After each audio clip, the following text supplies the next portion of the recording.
The package arrived on a Tuesday, 3 days after they found Thaddeus Grimshaw face down in his bathtub. Brain aneurysm, the coroner said. 32 years old, probably dead before he hit the water. The funeral was closed casket, just me and about 15 people from the research facility where he'd worked for the past 3 years, none of whom would tell me what exactly Tad had been researching or why a climatologist needed that level of security clearance. And Tad and I went back to freshman year at Stanford, both of us on full scholarship. Both broke as hell, spending Friday nights in the engineering library because we couldn't afford to do anything else. He'd studied climate science and atmospheric physics, gotten his PhD in record time, landed what seemed like a dream position with NOAA tracking ocean temperatures and polar ice dynamics. Then 2 years ago, he'd vanished into the Palisade Institute, some black-budget climate research facility outside Boulder that operated under so many NDAs he literally couldn't tell me what building he worked in.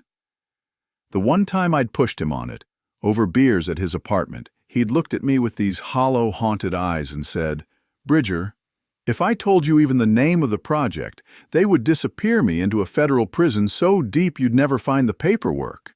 I'd laughed nervously. He hadn't laughed at all. The package sat on my kitchen counter in my shitty Seattle apartment for 2 hours before I opened it. Part of me didn't want to know. Part of me already knew that whatever was inside was going to change everything, and I wasn't ready for my life to change. I was barely holding my life together as it was. Manila envelope, water-damaged, and bent like someone had carried it in the rain. My name scrawled across the front in Tad's distinctive chicken-scratch handwriting that I'd spent 4 years learning to decode in study groups. Inside, a flash drive, a note written on graph paper that looked like it had been through a washing machine, and about 40 pages of printed climate data covered in Tad's annotations. The note was short, almost too short for what it was telling me. "Bridger, if you're reading this, I'm already gone. The headaches weren't migraines, and I'm 99% certain someone at the facility got to me. But that doesn't matter now. What matters is what I'm about to tell you, and you need to believe me even though it sounds completely insane. 3 weeks from today, the Arctic vortex is going to collapse, not drift south like in 2014. Not weaken temporarily. Complete atmospheric breakdown. Total system failure. We caused it. The Greenland geoengineering project that officially doesn't exist. The one I've been working on for the past 2 years, it triggered a runaway feedback loop in the jet stream. We tried to stop it. We couldn't. Ground temperature projections show sustained -90 Fahrenheit across the entire northern hemisphere. Duration, minimum 6 months, possibly 12 or longer. They know. The government knows. The Institute knows. They're not warning anyone because the economic disruption would be catastrophically worse than the death toll. That's a direct quote from the executive briefing I wasn't supposed to attend. By the time they admit what's happening, it'll be too late for anyone to prepare. I've included everything on the drive: satellite thermal imagery, atmospheric modeling data, internal communications, the whole smoking gun. Run the numbers yourself. You are always better at statistical analysis than me. You'll see I'm not making this up. Get somewhere remote, get underground, get ready. And Bridger, one more thing that's not in the data, but I need you to understand from what I've seen of the social modeling, don't trust anyone who says they're prepared. When things get bad enough, when people start dying, prepared people become targets. I'm sorry I couldn't do more. I'm sorry I couldn't warn everyone, but I could warn you. Love you, man. Glad we were friends. Tad. I should have thrown it away. Should have called it the paranoid delusions of a man who'd been under too much stress. Who'd cracked under the weight of whatever classified nightmare he'd been working on. Should have grieved my friend properly and moved on with my life. Instead, I plugged in the flash drive. The next 48 hours are a blur. I didn't sleep, barely ate. Just sat at my laptop running numbers, checking data, validating models. Tad had included everything. Access credentials to NOAA's real-time climate monitoring systems that I definitely shouldn't have had. Internal memos from the Palisade Institute discussing acceptable civilian casualty projections and managed information release strategies and economic stability priorities. Satellite thermal imaging showing the Greenland ice sheet fracturing in geometric patterns that absolutely should not exist in nature, patterns that looked disturbingly artificial. I ran his atmospheric collapse models through 3 different analysis frameworks. They all came back the same. The math was sound. Actually, the math was conservative.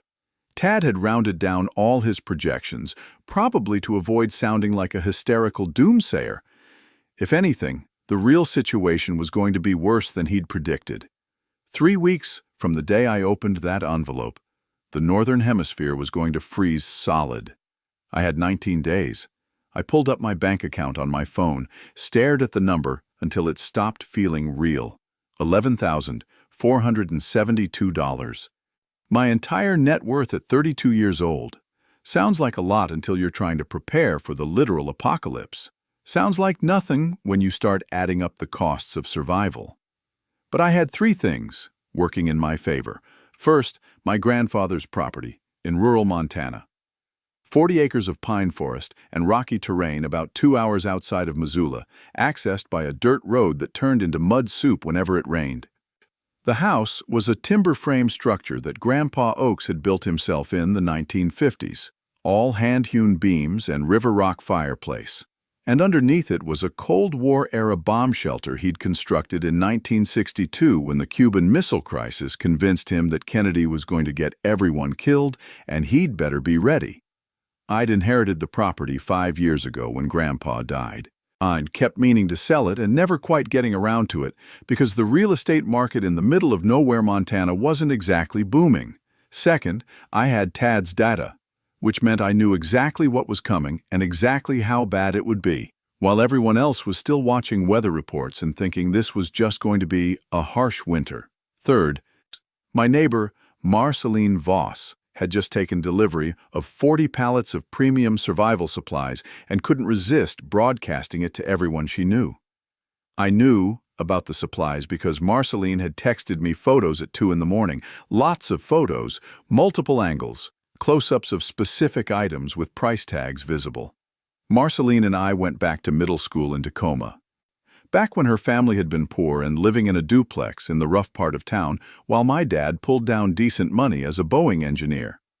We'd stayed friends through high school, through college where she'd studied computer science at UW while I went to Stanford on scholarship, through her first startup that crashed and burned and her second startup that made her a millionaire at 27 when Amazon acquired it for some ungodly sum. Now she lived in a 4,000-square-foot Craftsman in Laurelhurst, drove a Tesla Model X, and made absolutely certain that everyone in her life knew she'd made it, and they hadn't. The text had come through while I was still processing Tad's data. OMG Bridger, look what I just had delivered. Getting ready for that big winter storm they're predicting on the news. You should probably stock up too. Oh wait, you're still between opportunities, right? Sorry, totally forgot. Maybe I can lend you some money? Again, the attached photo showed her 3-car garage packed floor to ceiling with supplies. Commercial-grade food storage containers from Costco, the expensive kind. A brand new Honda EU 7000 IS generator that probably cost $3 grand. Cases and cases of MREs, the fancy Mountain House ones that run $50 a pouch. Water filtration systems, freeze-dried meals in Mylar bags, emergency blankets, medical supplies in clear plastic bins, and enough equipment to keep one person alive in comfort for a year, maybe longer. I stared at that photo for a long time, my mind running calculations. Then I typed back, "Better hope you make it that far." 3 dots appeared immediately. Disappeared, appeared again, disappeared, then nothing. Let me tell you about Marceline Voss, because understanding her is important for understanding what happened later. 20 years of friendship, but friendship is a generous term for what we actually had. She was the person who'd loaned me $2,000 when I was between jobs 3 years ago, then brought it up at every single social event for the next 2 years. "Oh, Bridger, you should try the oysters. They're amazing." Oh wait, you probably can't afford seafood yet. Ha ha ha. Just kidding. Remember when I helped you out with that loan? How's that going? By the way, she was the person who'd set me up on dates with women she knew were completely wrong for me. Too religious, too conservative, one who literally told me on the first date she was only interested in men making six figures, then acted shocked and disappointed when things didn't work out. I really thought you and Jessica would hit it off. I guess she was just too sophisticated for your taste? She was the person who'd offered me jobs at her startup that were transparently designed to humiliate me, entry-level data entry positions that would have me reporting to people I'd literally mentored during their internships in college. But the thing about Marceline that really got to me, the thing that made her dangerous in a way she didn't even realize, was that I'd seen exactly what kind of person she was when things went bad. Sophomore year of high school, there was this girl named Jenny Kowalski who'd been Marceline's self-proclaimed best friend forever. They did everything together, shared clothes, had matching friendship bracelets, the whole teenage girl best friend package. Then Jenny got pregnant, 16 years old, scared out of her mind, needed help desperately. Suddenly Marceline was too busy, had too much homework. Akudo couldn't possibly be associated with someone making such catastrophically poor life choices. I watched Jenny drop out of school, watched her life implode, while Marceline went on posting cheerful photos on Facebook like nothing had happened. Never mentioned Jenny's name again. Tad's behavioral modeling data had confirmed what I already knew in my gut. Under extreme stress, under survival conditions, people like Marceline hoarded resources and viewed other humans as competition. People like me ended up begging at their doors, and people like my other neighbors, well, they stopped being people altogether and became something else entirely. I pulled out a notebook and started doing mood math. 19 days until the freeze, $11,000 in liquid assets, one underground shelter that needed serious renovation and stocking, food for 6 months minimum, water purification, heating fuel, power generation, medical supplies, cold weather gear rated for -90, building materials to fortify the property. And one 8-year-old kid I was probably going to end up responsible for if Sloane Brewster followed through on what I was increasingly certain she was planning to do. The numbers didn't work, not even remotely close. I was short by at least $20,000, probably more. I sat there at my kitchen table in my shitty apartment, staring at Tad's note and my pathetic bank balance, and made a decision that probably tells you everything you need to know about who I am as a person. I wasn't going to die because I was too poor to prepare properly. I wasn't going to freeze to death or starve to death because I'd been responsible for credit card debt and living within my means. And I sure as hell wasn't going to let the people who'd known this was coming, who could have warned everyone and chose not to, just walk away from this without consequences. If I was going to survive, some people weren't, and I was going to make damn sure the right people paid the price. The drive to Montana took 6 hours through increasingly empty countryside, passing through towns that felt like they were already dying, past farms that looked abandoned even though I could see trucks in the driveways. I'd loaded my Tacoma with everything I could afford on 3 maxed-out credit cards that I would probably never pay off. 200 pounds of white rice in 20-pound bags, 100 pounds of dried pinto beans, 50 gallons of water in blue plastic jerry cans, a Life Straw water filtration system, 2 Coleman camp stoves, 4 20-pound propane tanks, and enough canned goods to fill the entire truck bed. Canned vegetables, canned fruit, canned chicken, canned tuna, canned soup, everything I could fit. Probably 2 months of food if I was careful in stretched portions. Not nearly enough for 6 months. Not even close. The property sat at the end of a dirt road that had potholes deep enough to swallow a tire. 40 acres of ponderosa pine and Douglas fir, backing up against a dramatic 1,000-foot cliff face of weathered granite.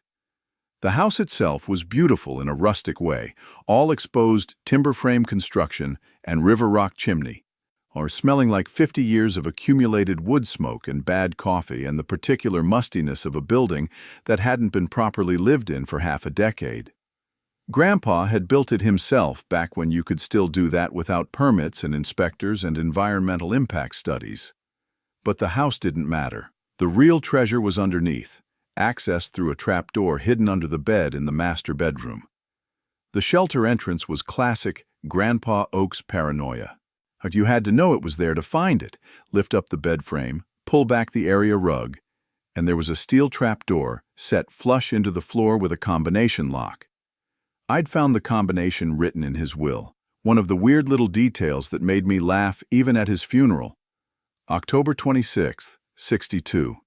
The date the Cuban Missile Crisis started and Grandpa decided the world was ending and he'd better prepare. 20 feet down, a concrete shaft with steel ladder rungs welded into the wall. The main shelter room was 15 by 20 feet with 8-foot ceilings. Reinforced concrete walls 18 inches thick, overbuilt in the way that only a World War II veteran with Depression-era anxiety could manage. Ventilation system with ducts running up through the cliff face, disguised as natural rock formations so nobody would spot them from above.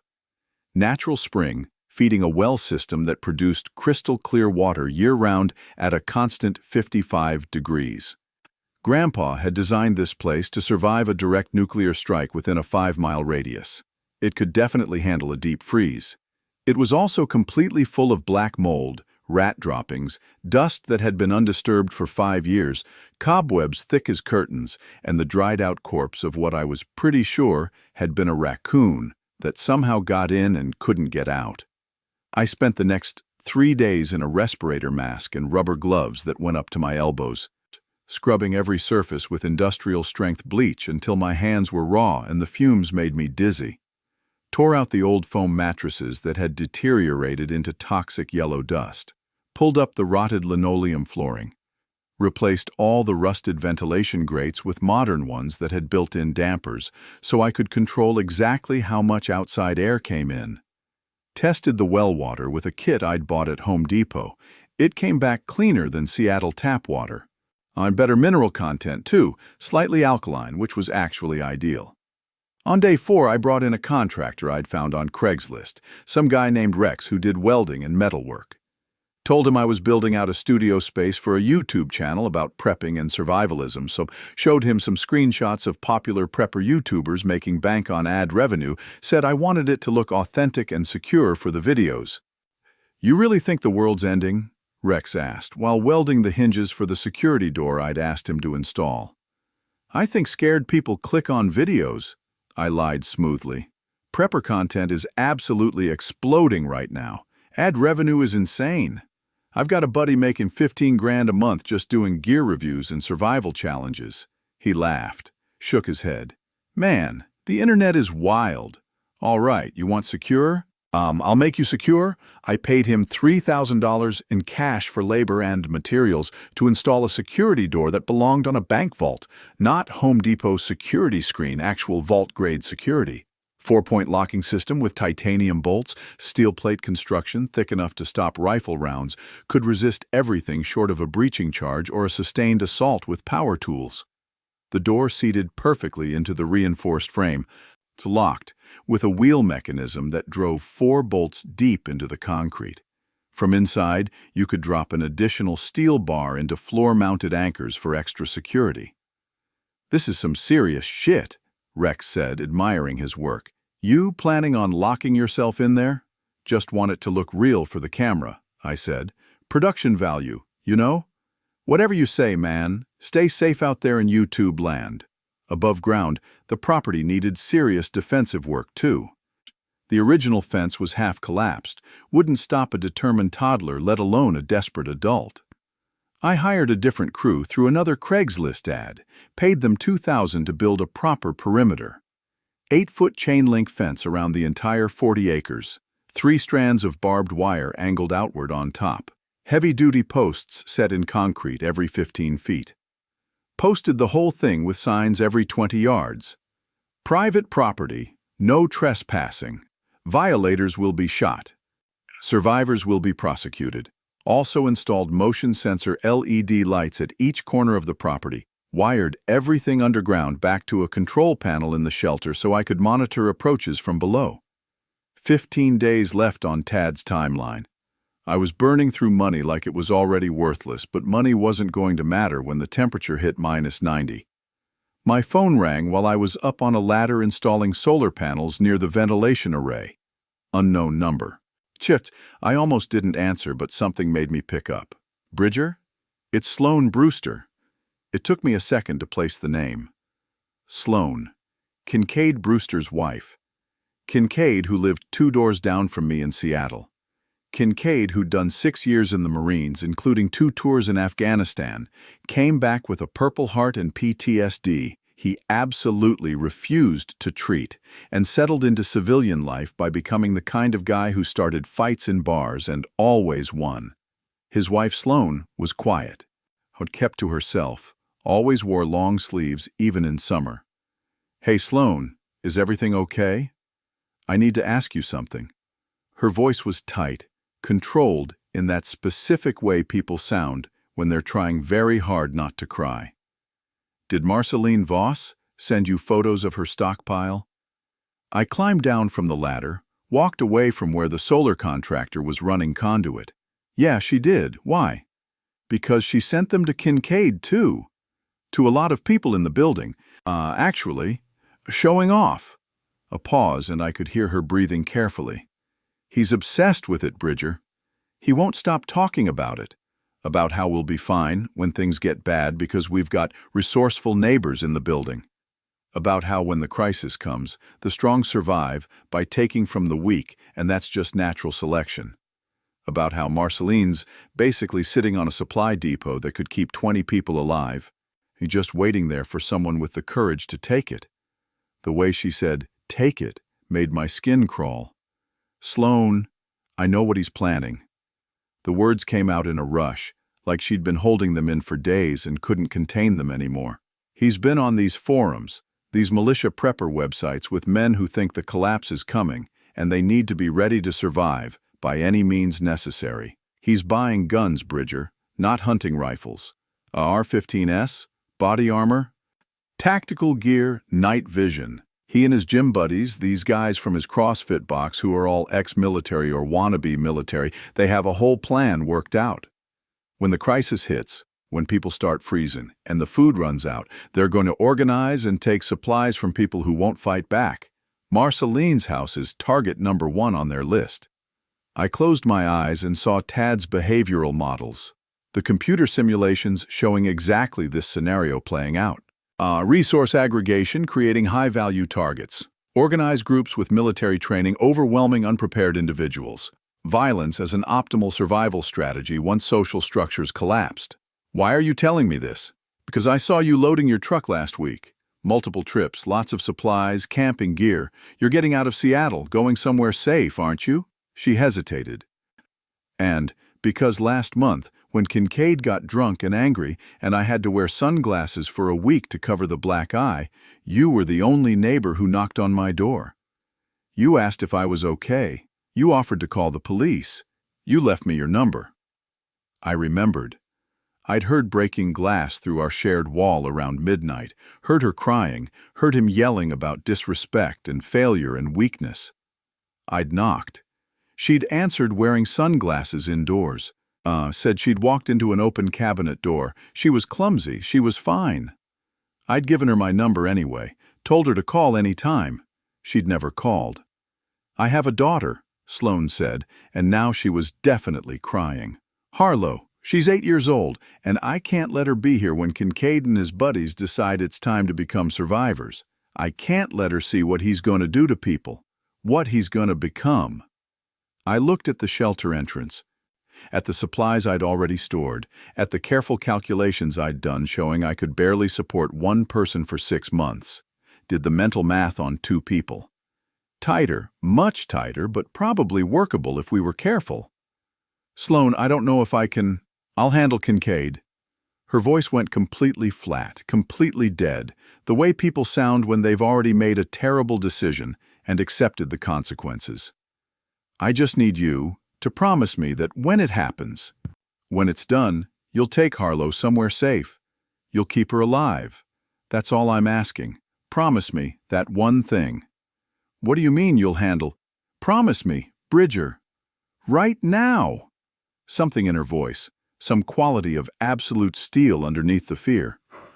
It reminded me of my own mother in her last months dying of cancer, making my father promise over and over that he'd take care of me, make sure I finished college, make sure I didn't waste my life. "Okay," I said quietly. "I promise. Thank you." She let out a shaky breath. "Thank you. I have to go. He's coming home soon." Click. 14 days out. The math was getting more brutal. I needed power generation capacity that could run for months, maybe a year. I drove 3 hours to Billings, found a farmer on Craigslist selling a used diesel generator from his workshop. Met him at his property. This weathered guy in his 60s named Dale, who was retiring to Arizona with his wife to get away from Montana winters. 5,000 watts, he said, patting the Honda generator like it was a faithful dog who'd served him well. Ran my whole workshop for 15 years. Still purrs like a kitten, just needs oil changes and normal maintenance. We tested it right there. He was right. Clean. Sine wave output, steady frequency, barely any vibration. Better than I'd hoped for used equipment. How much? 2,000 flat. I tried not to wince. That was a quarter of my remaining liquid cash. But Tad's data showed power grids failing within 2 weeks once the temperature started dropping, maybe sooner if people panicked and overloaded the system running space heaters. Without electricity, I'd freeze in the dark. $2,000 was painful. Dying was worse. I counted out 20s from my wallet, handed them over. Deal. We loaded the generator into my truck bed with the help of Dale's son-in-law. The thing weighed close to 200 pounds. I secured it with ratchet straps while Dale watched. "You prepping for something specific?" he asked casually. "Just like to be ready for winter. Power goes out a lot in Montana." Smart man. World's getting crazier. He helped me double-check the straps. "Hey, you need diesel? I've got about 300 gallons I'm not taking to Arizona with me. $5 a gallon if you want it, you haul it yourself." $5 a gallon was robbery compared to normal pump prices, but finding anyone selling bulk diesel with what was coming was going to be impossible. "I'll take 200 gallons. His eyes widened slightly, but he didn't ask questions. We spent the next hour filling 5-gallon jerry cans from his bulk tank, 40 red plastic containers, loaded them in the truck bed, stacked them carefully in the back seat, wedged them in the passenger footwell. My Tacoma sat low on its suspension, struggling under the weight. "Planning to drive to China?" Dale joked, but his smile didn't quite reach his eyes. "That's a lot of diesel for a backup generator. Like to have reserves. You never know." He looked at me for a long moment, and I could see him doing calculations in his head, trying to figure out if I knew something he didn't. Finally, he just shook his head. "Well, you take care of yourself, son. Hope you're wrong about whatever you're preparing for." "Me too, Dale. Enjoy Arizona." I drove back to Montana with $1,500 worth of fuel, the truck groaning on every hill, and I had power. That was worth everything. 13 days out, cold weather gear day. If I couldn't stay warm at -90, all the food and power in the world wouldn't matter. I'd still freeze to death. Started at REI in Missoula. The young guy working the outdoor section couldn't have been more than 22, all genuine enthusiasm and that specific energy of someone who actually loves their job. "What can I help you find today, man?" "Need to outfit for a serious winter expedition. Planning a Denali summit attempt in January. I need to make sure I've got everything."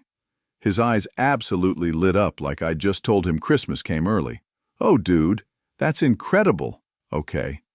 So you're looking at sustained -40, maybe -50 with wind chill depending on conditions. Let's start with your sleep system because that's life or death." He walked me through the options with the kind of detailed knowledge that told me he actually knew what he was talking about, showed me a Western mountaineering bison sleeping bag rated to -40.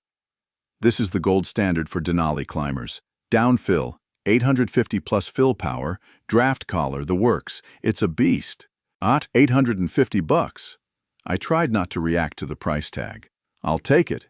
Then, thinking about Harlow, "Actually make it 2. My partner's coming too." She'd need her own bag. Kids sleep colder than adults. Something about surface area to mass ratio. "Nice. Okay, next, you need a serious parka. He showed me a feathered Friends Volant, expedition-grade down parka designed for 8,000-meter peaks in the Himalayas.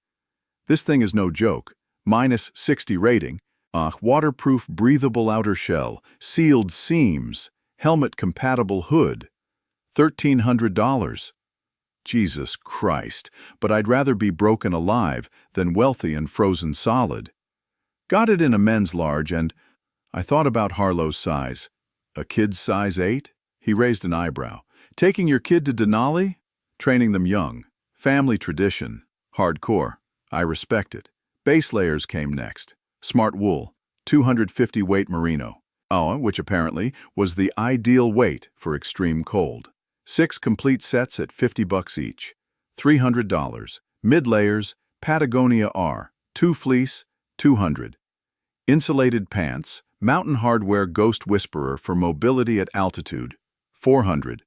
Boots, Scarpa Phantom 6000S, literally designed for Everest climbs, $600, and they looked like medieval torture devices made of plastic and metal.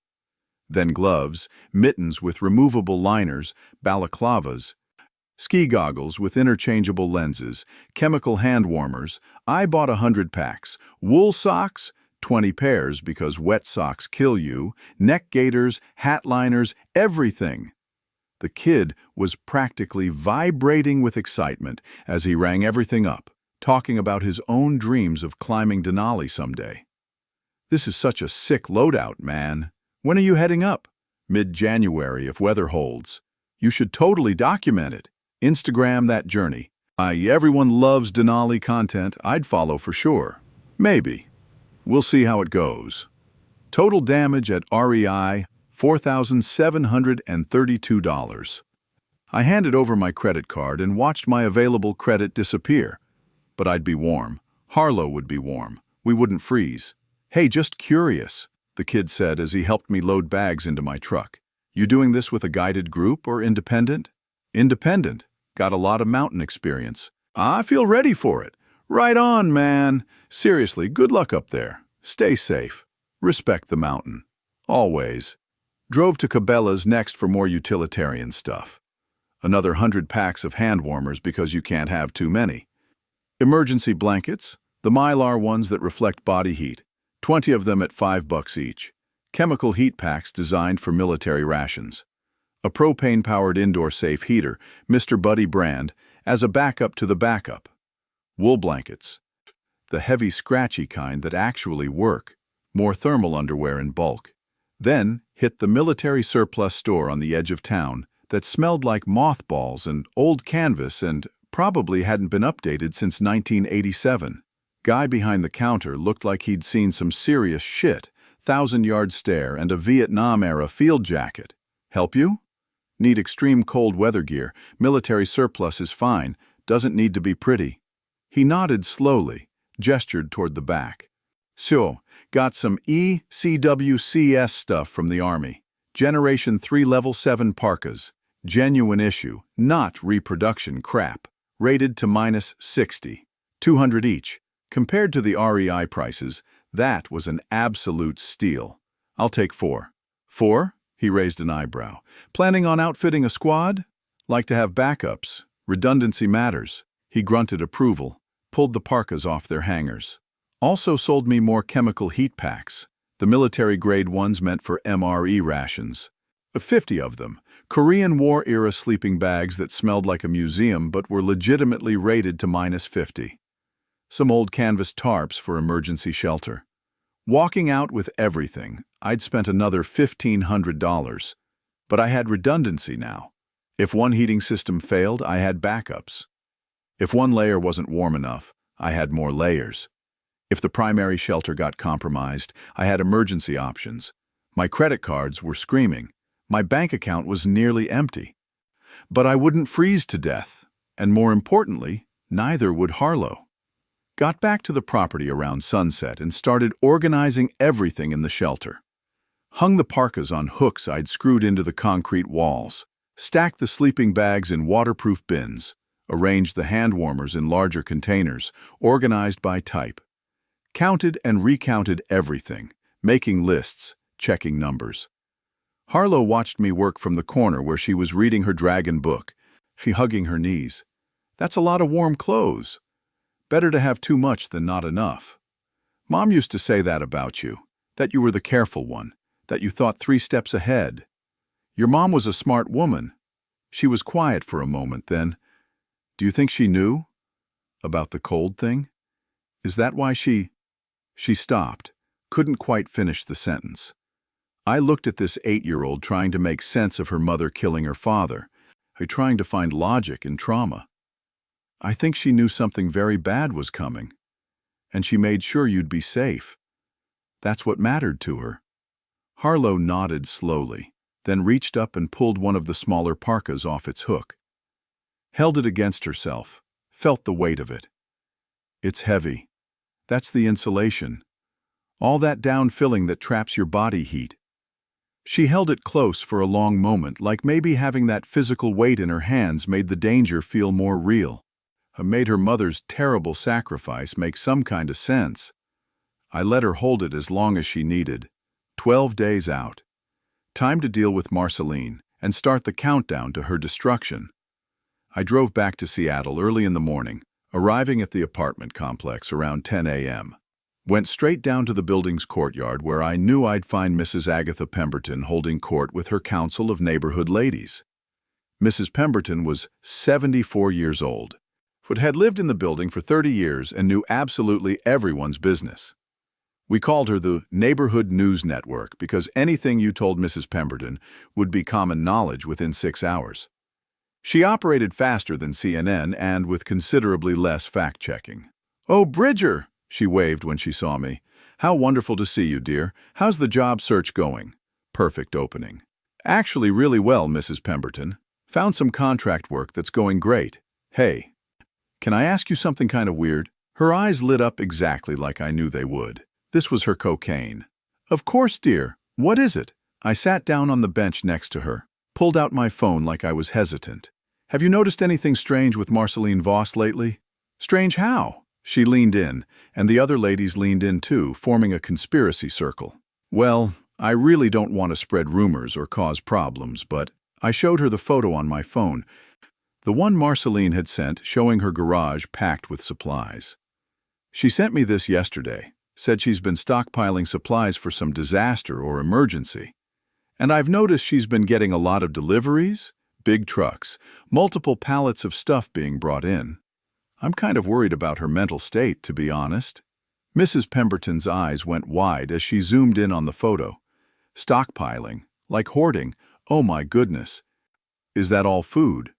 "I don't know if I'd call it hoarding exactly. That seems harsh, but..." I zoomed the photo to show specific items clearly. "That's a lot of supplies for one person living alone, right? Seems excessive." "Excessive?" Mrs. Pemberton's voice rose. "That's not excessive, that's unconscionable. We're in a community here. If she's preparing for some kind of disaster, if she knows something, she should be helping the whole building prepare, not just herself. What about the elderly residents? What about people on fixed incomes who can't afford to stockpile like this?" "Right? That's exactly what I thought." I shook my head sadly.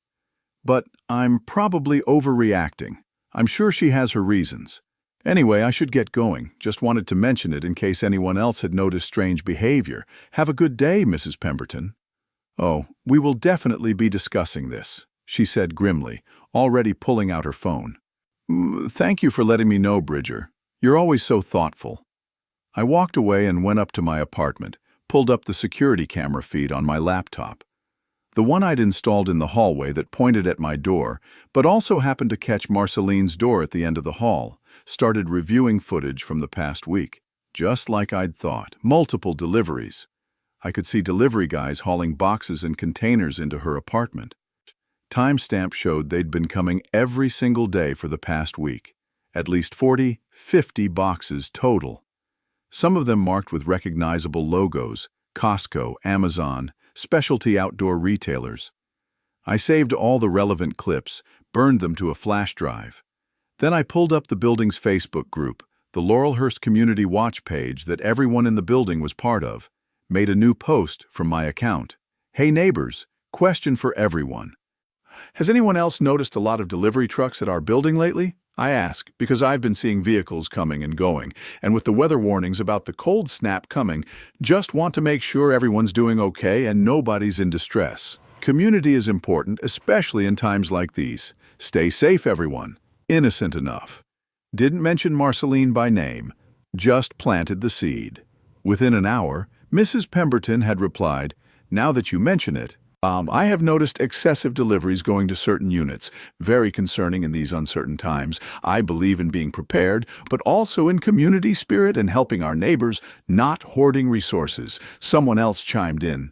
Wait, are people hoarding supplies? Is that why grocery stores have been crazy lately? Another, I saw someone getting like 20 boxes delivered last week. Wouldn't say who, but it seemed like a lot. I watched the thread grow, people speculating. I'd getting agitated, didn't add anything more. Let it build on its own. 11 days out. My phone started ringing at 7 a.m. Marceline, I let it go to voicemail. She called again at 7:30. Voicemail, 8 a.m., 8:30, 9. By noon, she'd called 16 times and left 12 increasingly frantic voicemails. I listened to the first one. Bridger, what the actual fuck did you do? People keep knocking on my door asking about supplies. Mrs. Pemberton cornered me in the lobby, demanding to know why I'm stockpiling and not sharing with the community. Someone posted about deliveries on Facebook, and now everyone thinks I'm hoarding. This is harassment. We've been friends for 20 years and you're doing this to me? Call me back right now or I swear to God I will... Delete. Block number. Back to packing my remaining things from the apartment. My phone buzzed with texts from a number I didn't recognize. Her using someone else's phone. I know that was you, Bridger. Answer your fucking phone.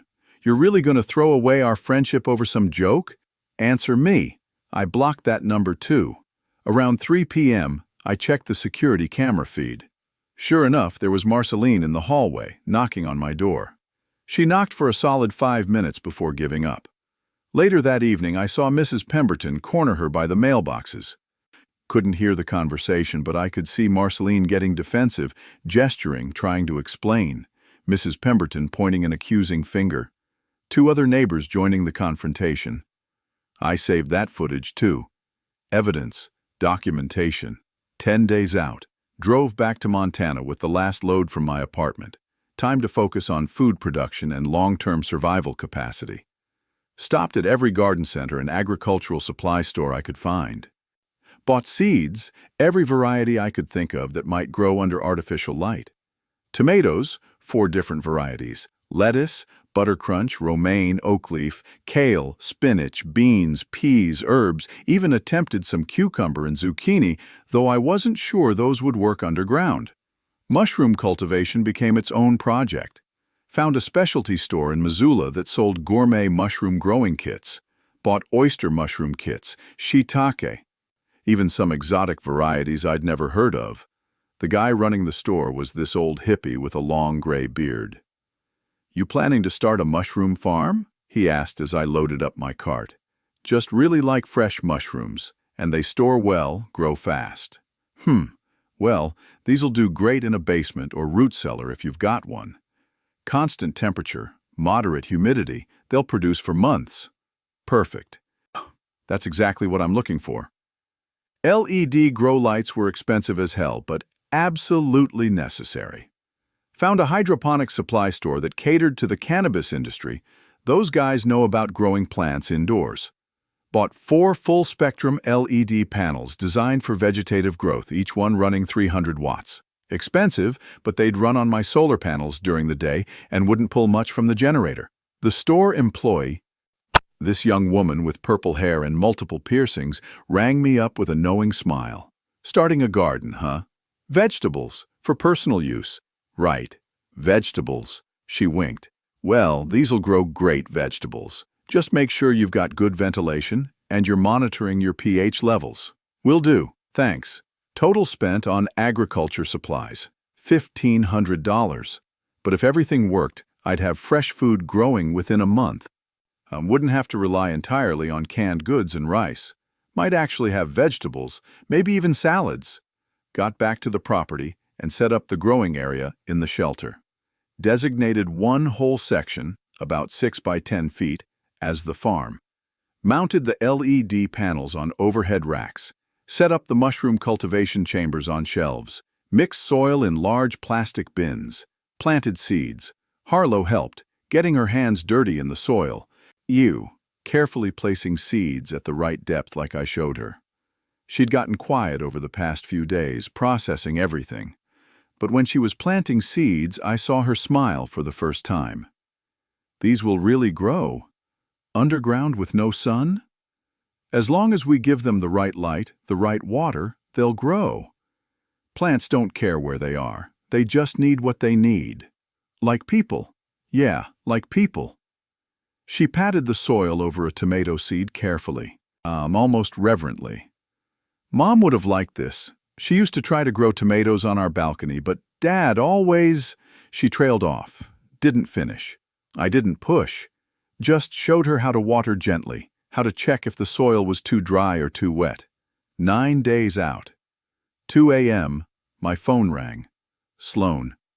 "He knows something's coming," she said without preamble, her voice tight with controlled panic.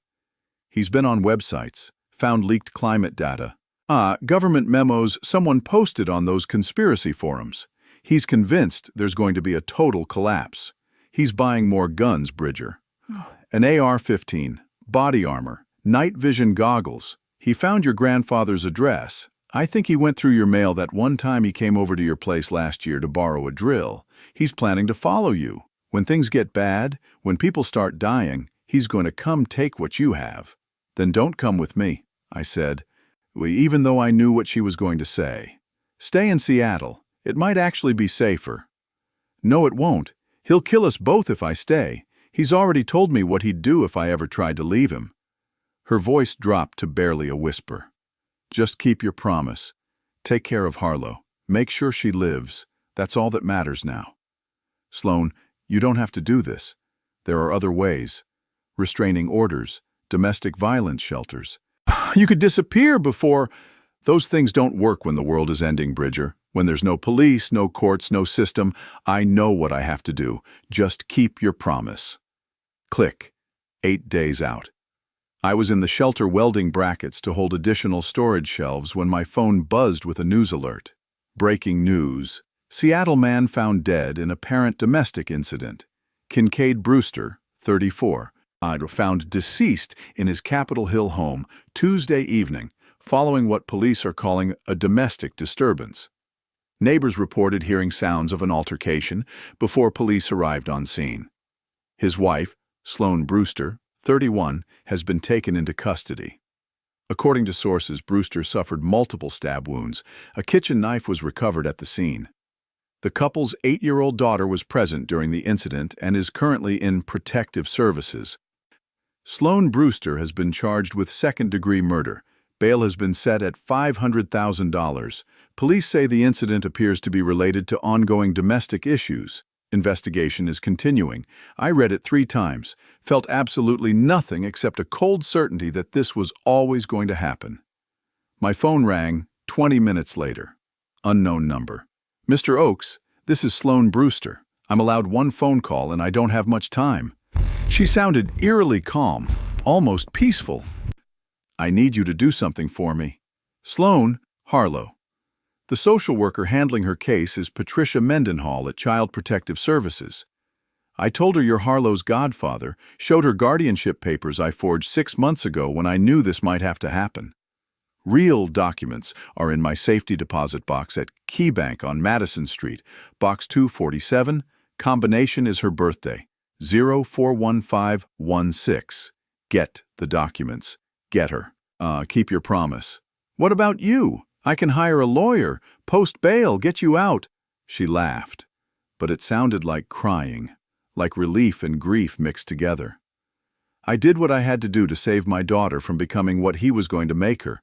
I knew what I was doing. I'm at peace with it. Now you do what you have to do. Take care of my baby. Don't let her grow up to be like him, or like me." "Sloan, thank you, Bridger. Awak, for being the kind of person who keeps promises." Click. 7 days out. I picked up Harlow from the Child Protective Services office with guardianship documents that were technically forged but legally bulletproof thanks to Sloane's meticulous planning. The social worker, Patricia Mendenhall, looked exhausted in that specific way that told me she'd been doing this job too long and seen too much. "You're really her godfather? You can provide a safe, stable home?" "Yes, ma'am. And I have property in Montana, plenty of space, good community nearby." Harlow's been through severe trauma. She witnessed the incident. She's going to need extensive counseling, psychiatric support, probably for years. "I understand. I'll make sure she gets everything she needs." Patricia looked at me for a long moment, trying to decide if I was legitimate or just another bad situation waiting to happen. "The mother specifically requested you have custody. She had all the paperwork prepared. That's unusual. She and I went way back. She trusted me." "All right," she sighed, signed the release forms. "Harlow, honey, Mr. Oakes is here to take you home now." Harlow came out from the playroom in the back, small for 8 years old, all dark hair and dark eyes and this expression that shouldn't exist on a child's face. 1,000-yard stare, combat veteran eyes. She didn't cry, didn't ask questions, just walked over and stood next to me. "Ready to go?" I asked gently. She nodded once. We walked out to my truck. I helped her into the passenger seat, buckled her seatbelt, started driving north out of Seattle toward Montana. We'd been on the road maybe 10 miles when she finally spoke. "Your mom's friend, the one from the apartment building." "Yeah, that's right. She said you'd keep me safe when the bad thing happens. She said you were the only person who would do it." "I will keep you safe. I promise." "What's the bad thing?" I looked at this kid who just watched her mother kill her father to protect her, who was now trusting a virtual stranger with her entire life. And I decided she deserved the truth. Not all of it, not yet, but the essential truth. It's going to get very, very cold, much colder than winter is supposed to be. A lot of people didn't prepare for it because they didn't know it was coming. Those people are going to get desperate and scared, and they're going to do bad things. But I have a place in Montana, underground, that's very safe and very warm. And we have everything we need to survive until the weather gets better. Can you be brave for me?" She nodded, still staring straight ahead out the windshield. "Mom said you were the smart one, that you always saw things before other people did, that you knew how to prepare." Not smart enough to save your mother, I thought. But I didn't say it out loud. 6 days out. Figured if we were about to spend 6 months underground eating rice and beans, we deserved one last good meal in the outside world. Took Harlow to the best steakhouse in Kalispell, a place called the Copper King that had white tablecloths and a wine list thicker than a phone book. Way beyond what I could normally afford, but my credit cards were already maxed, and money wasn't going to matter in a week anyway. We got a corner booth. I ordered a ribeye, medium rare. Harlow studied the menu seriously and ordered mac and cheese, which came in a cast-iron skillet and was clearly made with about 17 kinds of fancy cheese. We were halfway through our meals when I saw her, Marceline. She was with some guy I'd never seen before, both of them dressed like they were attending a Seattle charity gala instead of having dinner in rural Montana. Full cocktail attire.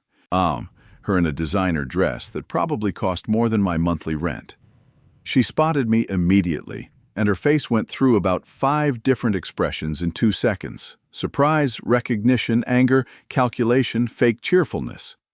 She walked over to our table with the guy trailing behind her. "Bridger! Oh my God, what are you doing all the way out here in Montana?" "Eating dinner," I said flatly, cutting another piece of steak. "We're just up for a long weekend." Getting away from all the craziness in Seattle." She glanced at her date.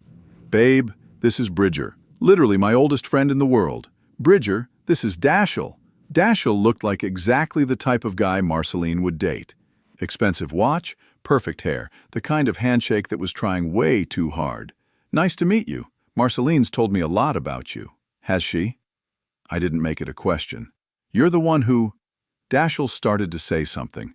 I caught Marceline's look, stopped. Marceline's smile was bright and sharp as a knife. "So who's your little friend? I didn't know you had a daughter, Bridger. That's so sweet. Have you been keeping secrets from me?" "This is Harlow. Harlow, this is Marceline." Someone I used to know. Harlow looked up from her mac and cheese, studying Marceline with that unnervingly direct stare that kids sometimes have. "You're the food lady." Marceline blinked. "Excuse me? Mom showed me your pictures on Facebook, the ones with all the stuff in your garage. She said you were the kind of person who thinks having expensive things makes you better than everyone else. She said people like you always die first when things get bad, because you don't actually know how to survive. You just know how to buy things and show off." I choked on my water. Dashiell made a sound that was definitely a suppressed laugh. Marceline's face flushed deep red. "Well," she said icily, "I can see someone hasn't taught this child basic manners yet." "Neither has anyone taught you basic human decency," I said, "but you've been remarkably consistent about that for 20 years. You're actually still bitter about the Facebook thing? Are you serious right now? Grow up, Bridger. I was trying to help you prepare, trying to show you what being responsible looks like. By broadcasting your supply cache to the entire neighborhood?" I leaned back, let myself smile. "By turning yourself into a giant target? How's that working out for you, by the way? Still getting unexpected visitors? Still having Mrs. Pemberton ambush you in the lobby with questions about community sharing? That's your fault. You told everyone I was stockpiling. You turned my neighbors against me. I shared a photo that you posted publicly. Not my fault if people drew their own conclusions about what it meant." Dashiell was looking back and forth between us like he was watching a tennis match and slowly realizing he'd bet on the wrong player. Marceline grabbed his arm. "We're leaving. Enjoy your meal, Bridger. Hope you can actually afford it on your unemployment checks." She turned to go, then turned back. "And you should know, I contacted my lawyer about what you did, about the harassment. You're going to regret this." "Yeah, I'm sure lawyers are going to matter a lot in about a week," I said quietly. She didn't hear me, had already stormed off toward the exit. Dashiell followed, but he looked back once, and his expression was pure confusion, mixed with what might have been respect. Harlow went back to her mac and cheese like nothing had happened. "I really don't like her." "That's because you're a smart kid with good instincts." "Is she going to be okay when the bad thing happens?" I thought about Marceline's garage full of supplies, her designer bunker, her complete inability to understand that survival wasn't about money. "No," I said honestly, "probably not." 5 days out. The official weather warnings started. National Weather Service Extreme Cold Warning. An unprecedented Arctic air mass will impact the northern United States and southern Canada beginning this Saturday. Our temperature projections indicate sustained cold of -40 degrees Fahrenheit or lower across the region, with wind chills potentially reaching -70 degrees or below. Duration of this weather event is unknown but expected to be extended. All residents are strongly advised to stock up on essential supplies, avoid unnecessary travel, and prepare for potential power outages and supply chain disruptions. This is an extremely dangerous weather situation. Take all necessary precautions immediately. By noon, the grocery stores in Kalispell were completely stripped. I drove past one and watched from the parking lot as people literally fought over the last cases of bottled water. Saw a woman pull a full cart away from another woman, both of them screaming. Saw someone's cart get stolen while they were reaching for something on a high shelf. Gas stations ran dry by early afternoon. Long lines of cars waiting for fuel that wasn't coming. I saw fights break out there too. One guy pulled a gun when someone tried to cut in line. Hardware stores sold out of generators, space heaters, propane tanks, anything that could provide heat. The parking lot at Home Depot looked like a Black Friday sale gone violent. I sat in my truck watching civilization start to crack, watching people realize that something was very wrong, and I felt nothing but cold certainty that Tad had been exactly right about everything. 4 days out. Marceline, Vicordwin texted me from yet another new number. "I know you knew. I know you've been planning this for weeks. How did you know what was coming?" I didn't answer. "Bridger, answer me right now." Still nothing. "Fine, don't answer. But you should know that I'm prepared too. Better than you, probably. I've got professional-grade supplies, backup systems, everything. I'm going to be fine. Better than fine. An hour later. We could work together, you know. I have supplies. You have that shelter in Montana. We could pool resources, ride this out as a team. I'll even let you bring the kid. But you have to apologize. You have to admit you were wrong to turn everyone against me. I blocked that number too. 3 days out, moved Harlow and all remaining supplies to the Montana property permanently. Made trip after trip from the truck to the shelter, loading everything down. Final cases of canned goods, bags of rice and beans and pasta, cooking oil, salt, sugar, coffee, tea, every spice I could think of, protein powder for supplemental nutrition, multivitamins, comprehensive first aid kit with serious medical supplies, batteries in every size, flashlights, headlamps, candles, matches in waterproof containers, lighters, firewood stacked in a special dry room, all the diesel fuel, water purification tablets, soap, shampoo, toothpaste, toilet paper, feminine hygiene products for when Harlow got older, laundry detergent, cleaning supplies, everything. We did drills. I showed Harlow how to seal the entrance door, how to work the locking mechanism, what to do if someone tried to force their way in. She learned quickly, didn't ask unnecessary questions, just absorbed the information like her life depended on it. Why do we have to practice this over and over? Because when people get desperate enough, they stop thinking like people. They become animals focused only on survival. And I need you to know exactly what to do if that ever happens. If anyone ever tries to hurt you or get in here. She nodded seriously. Like Dad's friends, the ones Mom said would come. Yeah, it's exactly like that. 2 days out, temperature dropped to -15 overnight. The news was calling it a historic cold snap, comparing it to polar vortex events from years past. They still weren't saying how bad it was really going to get, still weren't telling people the truth. But the government knew. Tad had proved they knew. They just weren't going to tell people until it was too late to do anything about it. 1 day out, got an email from an address I didn't recognize. No subject line. The message was short. Bridger. I ran Thaddeus Grimshaw's climate models using independent datasets and my own analysis. Validated everything with satellite imagery and atmospheric readings. He wasn't crazy. You're not crazy. You're right. I'm Dr. Valentina Rostova, Grimshaw's direct supervisor at the Palisade Institute. I've been trying to get this information out through every channel I can think of. Media, government, even social media. They've shut me down every time. National security concerns, economic stability, preventing mass panic. I've been threatened with prosecution if I continue.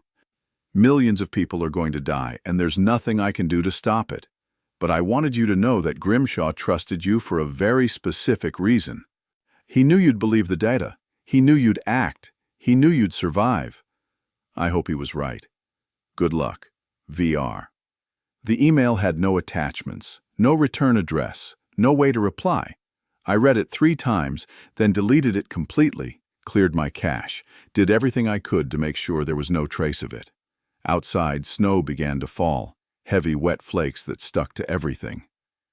The end was beginning. Temperature hit -45 at sunrise. I watched it on a thermometer I'd mounted outside the shelter entrance. -50 by mid-morning, -60 by noon, -75 by sunset and still dropping. The power died at 8 p.m. Not just our property. Looking out from the cliff face, I could see the entire valley go dark. The grid had finally collapsed under the impossible load of everyone running heat at maximum capacity. I sealed the shelter entrance, spun the locking wheel until all 4 bolts drove deep into their concrete mounts, dropped the steel security bar into its floor anchors, triple-checked every seal, fired up the diesel generator. The sound was loud in the confined space, but it settled into a steady rumble. Watched the LED strips flicker once, twice, then come to full power, casting the underground space in clean white light. Harlow was already in her sleeping bag, reading her dragon book by the light of a battery-powered lamp, some fantasy novel about magic and quests that she'd borrowed from the Seattle Public Library 3 weeks ago. Probably overdue by now. Definitely never getting returned. She looked up at me with those serious dark eyes that had seen too much. Is it starting now? Yeah, it's starting. Will we really be okay? I looked around the shelter. At the shelves packed with food, hundreds of pounds of rice, beans, pasta, canned goods, freeze-dried meals, at the well pump that would give us unlimited clean water, at the diesel generator that would keep us warm and powered, at the LED grow lights already nurturing our seedlings, at the mushroom cultivation chambers, at this 8-year-old kid who'd lost everything and still managed to trust me with her life. Yeah, I said, we'll be okay. My phone still had intermittent signal from the emergency cellular network. I checked the Seattle neighborhood Facebook group one last time. Complete chaos. Posts coming in every few seconds. People begging for food, begging for heat, begging for help. Someone had posted Marceline's address again with even more detailed descriptions of her supply cache, along with her daily routine, when she was usually home, everything. The first concerning post. She won't answer her door. I can hear movement inside. I can hear her in there, but she won't help us. Then, we need what she has. My kids are freezing, breaking the door down. Oh my God, she has guns. She's actually shooting at us through the door. We got in. Holy shit. Holy shit, there's so much food in here. Cases and cases. She was literally hoarding enough to feed 20 people. Why was she keeping all this, while the rest of us freeze and starve? She locked herself in the master bathroom. Says she'll shoot the first person who comes near, but there's 5 of us and 1 of her. The posts stopped for 3 hours. Then at 2:37 a.m., found a way to stay warm. Brewster was right about what you have to do to survive. Sometimes you have to make the hard choices. God forgive us. I put the phone down. Didn't need to read more. Tad's social collapse models had predicted this exact scenario with disturbing accuracy. Humans under extreme environmental duress. Survival instinct overriding every civilized impulse. The breaking point where morality became an unaffordable luxury. I thought about Marceline in her designer house with her professionally organized garage full of premium freeze-dried meals, convinced that money and supplies and preparation were enough to survive. I thought about Kincaid's gym buddies, the militia prepper guys who'd always viewed resources as things to be taken by force from the weak. I thought about Sloane, sitting in a jail cell knowing her daughter was safe from all of it. I thought about all the people who hadn't believed the warnings, who'd thought this was just going to be a bad winter, who were now discovering exactly how thin the veneer of civilization really was. And I felt absolutely nothing. Maybe I should have felt something, guilt for not warning more people. Though, what could I have done? Posted on Facebook about a climate collapse based on classified data from my dead friend. Satisfaction that Marceline was getting what she deserved, though deserving to die seemed like a harsh judgment for being an asshole. Horror at what was happening to people I'd known, people I'd lived next to. But all I felt was cold calculation. I'd run the numbers. I'd made the hard choices. I'd prioritized survival over sentiment. And that's what separated the living from the dead. First week underground. Temperature outside stabilized at -85 according to the thermometer. The emergency broadcast system went offline on day 3. My phone finally died completely on day 5, when the cell towers either froze solid or ran out of backup fuel. Harlow and I built a routine that probably saved both our sanity. Morning. I'd do a complete systems check. Generator oil level, fuel consumption rate, a battery charge on the solar backup, air filtration status, water pump function. Then, tend to our growing operation, checking soil moisture in the seedling trays, adjusting LED light height as plants grew, misting the mushroom cultivation chambers, taking notes on growth rates. Afternoon was education time. I downloaded textbooks onto a tablet before we'd gone dark. Taught Harlow math using supply ratios and resource calculations. If we're using 2 gallons of water per day, and we have 500 gallons stored, how long will our water last? Chemistry through water filtration. How activated charcoal works, why we need to test pH levels. History through the survival manuals I'd printed out, talking about other times humans had faced catastrophic challenges. Evenings we'd make simple dinners together. Rice and beans with canned vegetables, pasta with canned sauce. On good days, fresh mushrooms from our growing operation, which felt like absolute luxury. Then we'd watch something on the laptop until bedtime. I had 2 terabytes of movies and TV shows, enough entertainment to last us years if necessary. We started with Disney movies because Harlow needed something hopeful and uncomplicated. Lots of Pixar. She particularly loved Brave. Something about a girl with a bow and arrow fighting for her family resonated. Harlow never asked about her mother directly. He'd never cried, never complained about our situation. Just absorbed everything like a sponge, helped with chores without being asked, read her way through the stack of books I'd grabbed from the Seattle library. But sometimes I'd catch her staring at nothing, and I recognized that look, that 1,000-yard stare, that expression of someone processing trauma way beyond their years. She was thinking about what she'd seen, what her mother had done, wondering if there had been another way. I never pushed her to talk about it, figured she'd process it in her own time, in her own way. Or maybe she wouldn't. Maybe some things don't get processed, just become part of who you are. Second week, middle of the night, 2:17 a.m. according to my watch, the motion sensors went off. Lights on my security panel showing movement at the northeast corner of the fence line. I grabbed the rifle from its mount on the wall, checked that it was loaded. You told Harlow to lock herself in the interior storage room. Don't come out until I said. She nodded once, didn't ask questions, just grabbed her flashlight and did what I'd taught her in our drills. Went topside. The house was brutally cold, even though I was wearing every layer I owned. My breath fogged in the air so thick it looked like smoke. Through the thermal scope mounted on the rifle, I could see them clearly. 3 figures at the fence line. Trying to cut through the chain link with what looked like bolt cutters. They were bundled in every piece of clothing they owned, moving with the slow, clumsy movements of people who were dangerously cold. One of them looked up toward the house, scanning for security cameras or lights. Even through the thick face coverings and the thermal bloom of body heat, even from 100 yards away, I recognized him, Dashiell, Marceline's boyfriend from the restaurant. I aimed about 10 feet to their left and fired 1 shot into a snowbank. The crack of the rifle was impossibly loud in the frozen silence. They scattered immediately, disappearing into the tree line like ghosts.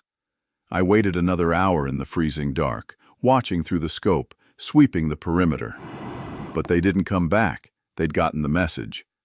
Next day I went out in the brutal cold, -70 with wind chill, and reinforced the fence. White added extra support posts every 10 feet.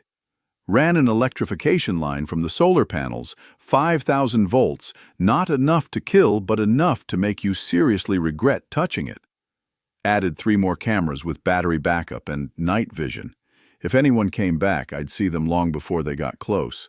They never came back. I like to think they made it somewhere safe, found some way to survive. But probably they froze to death in the forest trying to get home. At -70, you don't last long outside. First month, started to realize the diesel generator was consuming fuel faster than my calculations had predicted. The extreme cold meant it had to work much harder to produce the same power output. Plus the diesel itself was getting thick and sluggish at -80, making the engine work even harder. Basic thermodynamics working against me. I made the decision to cut our power usage to absolute minimum. Heat only when the interior temperature dropped below 45 degrees, cold, but not life-threatening with proper clothing and sleeping bags. 1 light at a time, no exceptions. Water pump for exactly 1 hour each morning, no more. Entertainment only in the evenings and only for 2 hours maximum. Harlow asked if we were going to run out of fuel. No, I lied, even though I'd done the new calculations and we'd be cutting it very close. We're just being careful. Conserving resources is important. She looked at me with those 2 knowing eyes, understanding that I wasn't telling her everything but not pushing. Okay, I can wear more layers. Good girl. Second month. The mushroom cultivation chambers hit full production. I harvested the first crop of oyster mushrooms, these beautiful fan-shaped clusters that seemed almost obscene in their abundance compared to our diet of canned goods and dried beans. Mitch made a stew that night with dried beans I'd soaked overnight, canned tomatoes, canned carrots, and fresh oyster mushrooms. The smell alone was enough to make us both almost cry. Real food, fresh food, something that had been alive yesterday. Harlow cried a little when she tasted it. She was so happy. It tastes like real food, like before. It is real food, and we're going to have it every week now. The mushrooms grow fast. That night I let her pick a movie and she chose The Princess Bride. We'd already watched it 6 times, but she'd memorized all the best lines, did the voices, the sword fights, everything. For a few hours we forgot about the frozen wasteland above us, forgot about the millions dying, forgot about everything except As You Wish and Inconceivable and True Love conquering all. 3rd month, started to think maybe the temperature was rising. The generator wasn't working quite as hard. The diesel was flowing better. But without internet, without any way to communicate with the outside world, I couldn't tell if this was just local weather variation or the actual beginning of the thaw. Didn't matter either way. We'd keep going until the food ran out or the fuel ran out or the world ended permanently. No other option. 4th month, the generator died, just stopped running in the middle of the night. And one moment it was humming along, the next moment, nothing. Complete silence, complete darkness except for my emergency flashlight. I went into full crisis mode, grabbed my tools, tore the generator down in the dark, found the problem. Fuel line had cracked under the sustained cold stress, split open, fixed it with duct tape and gasket sealant and prayer. But when I tried to start the engine again, nothing. Starter motor was completely dead, frozen solid or burned out, didn't matter which. We switched to backup systems. The wood-burning stove that Grandpa had installed in one corner of the shelter, fed with the firewood I'd stocked before the freeze. It worked barely, keeping the temperature around 40 degrees. We wore all our layers all the time. LED lanterns powered by hand-crank generators. My arm got very strong from cranking them every hour. The solar battery bank that held some charge from the weak winter sunlight, filtering through our ventilation shafts. It was enough to run one LED grow light for a few hours each day, keep our plants alive. It would be enough. Barely. 5th month, the power came back online.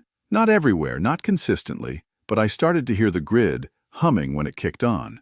Could see lights in the far distance through our ventilation array, meaning someone somewhere had gotten a power plant running again. When the grid was active, the baseboard heaters worked, giving us real heat for the first time in a month. We could take the temperature back up to 60 degrees, which felt like absolute tropical luxury after weeks of 40 degrees. Harlow cheered so loud when the heat kicked on for the first time that it echoed through the entire shelter.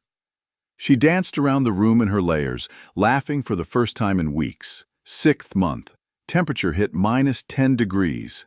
After 4 months at -80, -10 felt like summer. The emergency broadcast system crackled back to life with a recorded message on loop. The acute phase of the weather emergency is ending. Ground temperatures rising across affected regions. Power distribution and supply chains resuming. Federal rescue and recovery operations beginning nationwide. All residents remain in your current locations. Do not attempt to travel. Assistance is coming to your area. Repeat, do not attempt travel. Remain in place. Help is coming. I waited another week before going topside. Partly because I didn't fully trust the broadcast. Partly because after 6 months underground, I wasn't sure I was ready to see what the world looked like now. Finally, I made myself do it. Unsealed the shelter entrance. Climbed up to the house. Stepped outside into sunlight for the first time in half a year. The world had ended and been reborn in silence. Everything was buried under snowdrifts 10, 15 feet high. Trees had collapsed under the weight.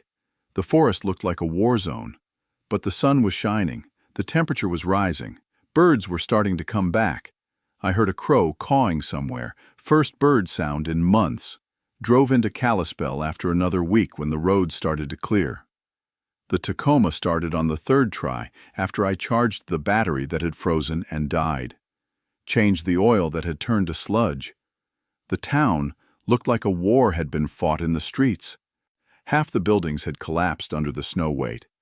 Cars were buried in drifts, hundreds of them, probably with frozen bodies still inside. The streets were lined with corpses in the positions where they'd fallen. Nobody had been able to move them for burial. The grocery store was open somehow. Staffed by National Guard troops in winter camo, handing out MREs and bottled water from FEMA trucks parked outside. A woman in a FEMA jacket asked me where I'd survived. Family property. I had a shelter underground. She nodded like that was the most normal thing in the world. Maybe it was normal now. Any casualties to report? Family members who didn't make it. I thought about Marceline, about Kincaid, about all the neighbors who'd thought preparation meant having stuff, who thought strength meant taking what others had. No, I said, just me and my daughter made it. You're lucky. Good planning. She handed me a box of supplies. Distribution center is set up at the high school if you need more. Medical care, counseling services, family reunification help. Thank you. Drove back to Seattle 3 weeks later when the interstate was finally clear enough for regular traffic. The city was devastated. Half the buildings were damaged or destroyed outright. The ones still standing had shattered windows, kicked-in doors, clear evidence of looting and violence. Parked in my old neighborhood, Sacht walked to my apartment building. The front entrance door had been smashed open, probably in the first week. Climbed the stairs past frozen bodies that had been pushed to the landings to clear the walkways. My floor was a disaster scene. Every single door broken open, every apartment ransacked and stripped, stepped over debris to get to my old place. My apartment had been completely emptied of anything valuable but otherwise looked abandoned. The neighbors who'd survived had clearly moved on or died elsewhere. I checked the security camera I'd installed in the hallway 2 years ago, one of those cheap ones I'd put up after my bike got stolen. Somehow it was still recording on battery backup, though the memory card was nearly full. The footage told a story I already knew, but seeing it made it real in a way that text messages hadn't. Day 12 of the freeze. Timestamp, 1947. It's a crowd gathering outside Marceline's door at the end of the hall. I counted at least 20 people, maybe 30, shouting, pounding on the door. Someone had brought a sledgehammer. Day 12, 2015. The door splintering, people rushing in. Then sounds, screaming, gunshots, more screaming. What happened next lasted 6 minutes and 12 seconds according to the timestamp. I watched for 2 minutes and stopped. Day 18, 14:33. More bodies in the hallway, not frozen, fresh blood. People had turned on each other when the supplies from Marceline's apartment ran out. Day 27, 8:22. The hallway was empty, except for frozen corpses. No movement, no signs of life. Everyone was dead. I deleted all the footage, took the memory card out, crushed it, threw it away. Some things don't need to be preserved. But before I could leave the building, I ran into someone in the lobby. Mrs. Pemberton. She'd survived somehow, prof, living in her apartment, burning furniture for heat, eating through her pantry 1 can at a time. She looked like she'd aged 20 years. Hollow eyes, shaking hands, survivor's guilt written all over her face. Bridger! Oh, thank God, someone I know made it. Mrs. Pemberton, I'm glad you're okay. Have you heard? About Marceline? About what happened? She grabbed my arm with surprising strength. I didn't want to know, but she was going to tell me anyway. After they broke into her apartment, after they took all her supplies, there still wasn't enough. The power was out. The heat was gone. People were freezing to death in their apartments. Her voice dropped to a whisper, like saying it quietly would make it less real. Someone, I don't know who, I'll never know who, someone remembered something they'd heard about using blood for warmth, fresh blood from a living person, how it might help. It doesn't work that way, of course it doesn't. But people were desperate and they'd stopped thinking clearly, and Mrs. Pemberton, they held her down. She was crying now, ugly crying, her whole face collapsing, used her own kitchen knives, drained her like some kind of animal they were butchering. She screamed for so long, Bridger, I could hear it from my apartment. I put pillows over my head, but I could still hear it. The screaming, I felt sick. Did it work? The blood thing? Of course not. It was insane. She just died and they were still freezing, and then they started turning on each other, fighting over the last of the food, and people were killing each other, and she couldn't continue, just sobbed against my shoulder. I let her cry for a minute, then gently extracted myself. I'm sorry, Mrs. Pemberton. I'm so sorry you had to go through that. We're monsters, she said quietly. When it came down to it, we became monsters, all of us. I wanted to tell her she was wrong, but I couldn't. 6 months after the thaw, Sloane called me. She'd been released from custody, all charges dropped in light of extraordinary circumstances. The full story had come out. Kincaid's involvement with domestic terrorist groups, his plans for violent resource acquisition, his history of domestic abuse that had been reported and ignored multiple times. The prosecutor's office determined that Sloane had acted in reasonable self-defense under extreme threat. She was living in a halfway house in Spokane, working at a grocery store, trying to rebuild some kind of life. "How's Harlow?" First thing she asked. "She's good, really good, reading at a 5th grade level now. She wants to learn advanced gardening, talking about starting a real farm someday. That's my girl, always thinking ahead." A pause, and I heard her breath catch. Can I talk to her?" "Yeah, of course." Hold on." I found Harlow in what we'd started calling the garden room, carefully transplanting tomato seedlings into larger pots. She'd become quite the expert on our underground growing operation. I handed her the phone. "Mom?" I walked outside to give them privacy, stood in the spring sunshine that felt impossibly warm and bright after 6 months in a concrete box underground. The world was recovering, slowly. Snow was melting. Birds were everywhere. Somewhere in the distance I heard a chainsaw, someone clearing fallen trees, rebuilding, moving forward. Harlow came out 20 minutes later. Her eyes were red from crying, but she was smiling wider than I'd seen in months. "Mom says I can visit her next month. They're allowing visitors now, and she might be able to get out in a few more months. They said her behavior's been really good." "That's wonderful, kiddo. I'm happy for you," she said. Harlow hesitated, looking up at me with those serious eyes.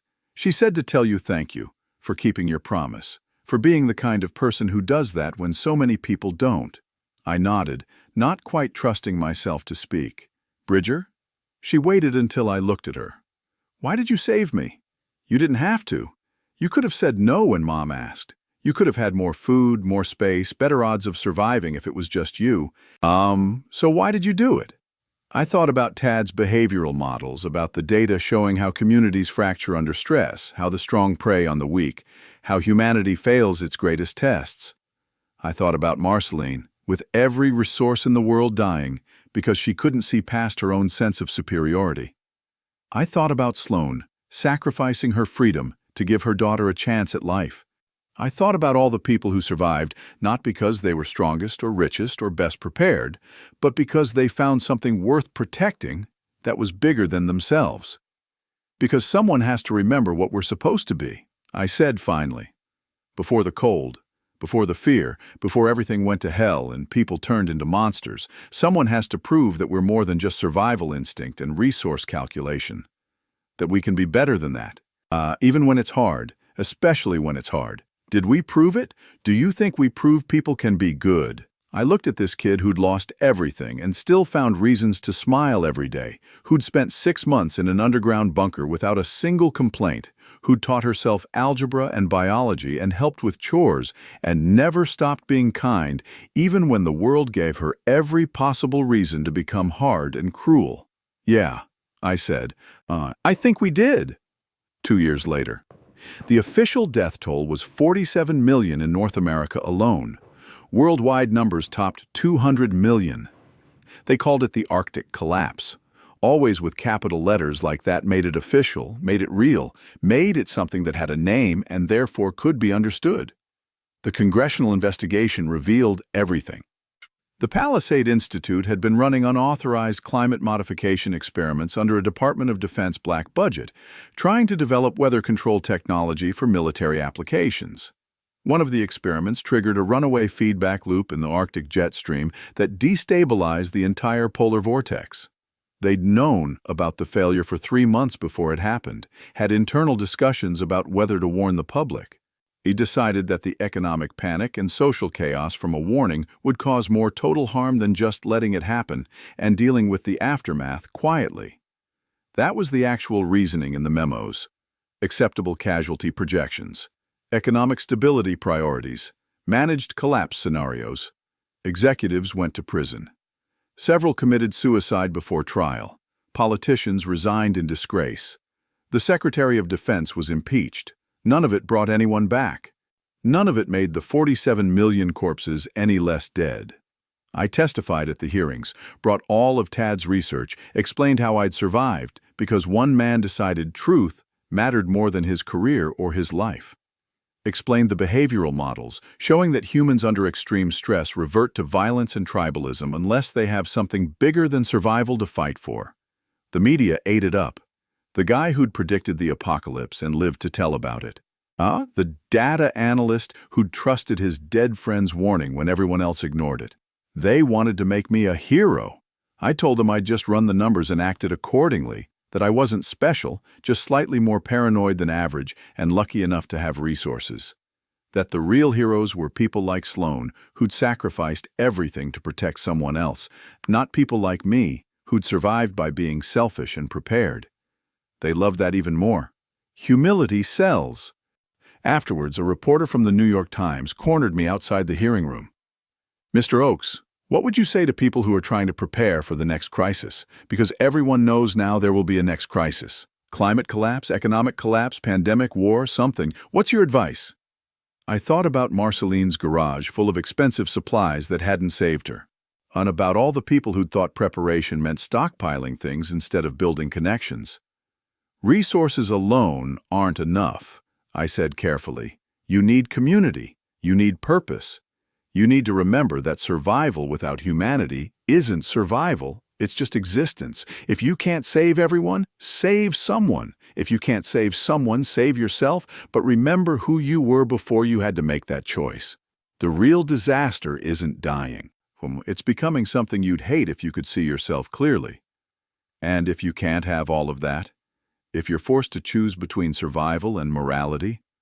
I looked over at Harlow, who was waiting for me by the exit, reading a college botany textbook, even though she was only 10. She'd become obsessed with food production systems, talking about getting a degree in agricultural science, wanted to figure out how to feed people without destroying the environment. Then you find one person worth saving, I said, and you build something better from there.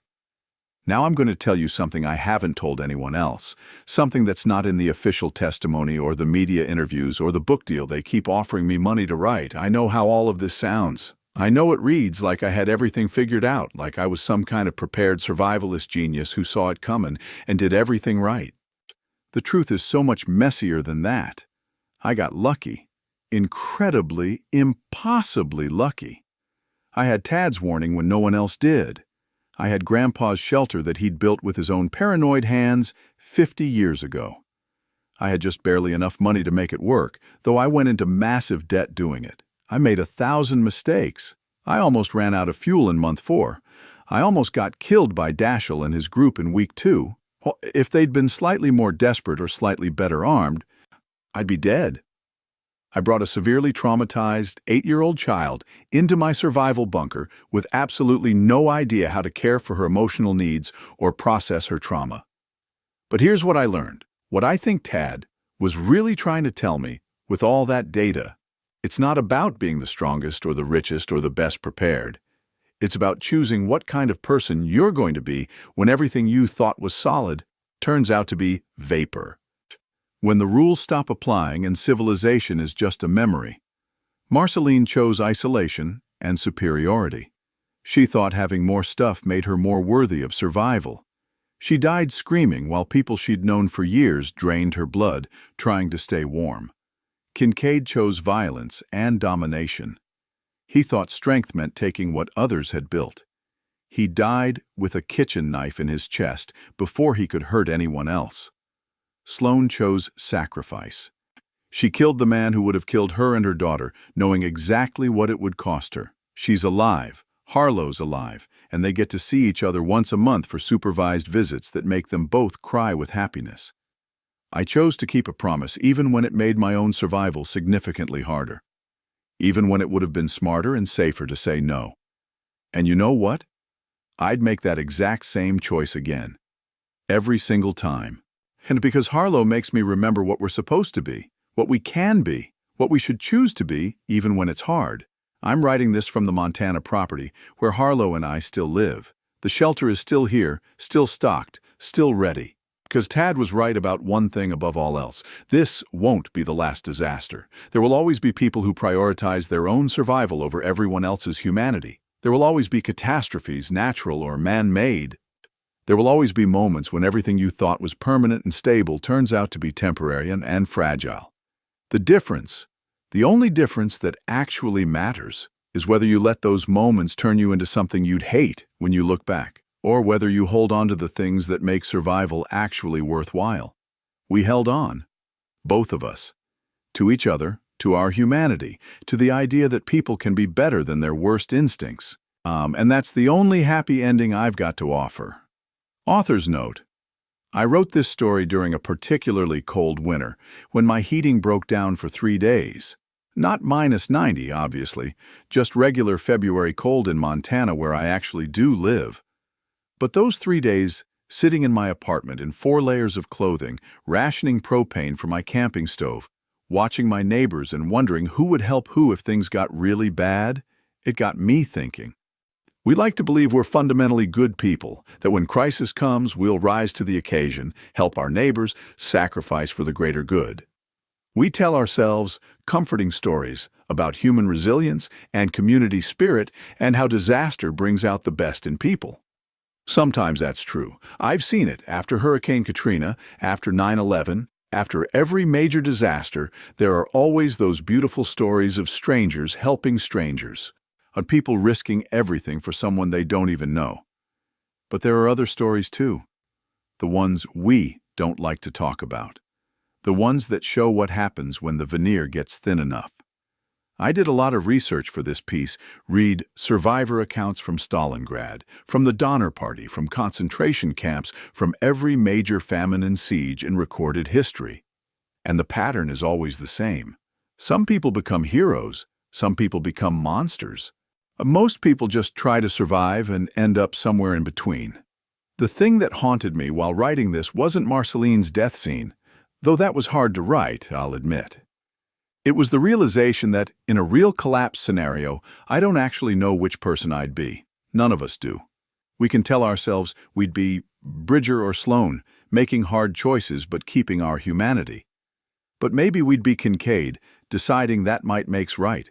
Maybe we'd be Marceline, thinking that having resources makes us somehow more deserving of life.